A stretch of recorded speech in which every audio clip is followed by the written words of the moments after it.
السلام عليكم أصحاب soo dhawaada waxaan maanta idin wadaagaya insha Allah suubinayna waa saliid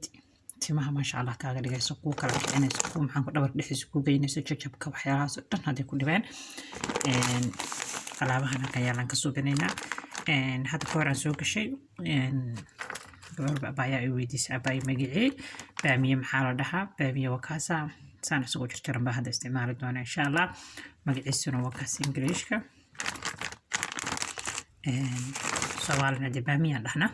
marka insha Allah soo dhawaada caaw waxaan suubsanaynaa saliid madaxa maxaan ku dhahayo timaha inoo bixiso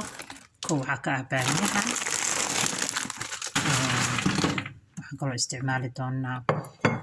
kaaroto waxaan kaloo isticmaali doonaa rosemary aad u mahadsantahay gabar walaalaha waxay ugu soo dhahdaa baxar saaf baa lagu dhahaa Soomaali waana run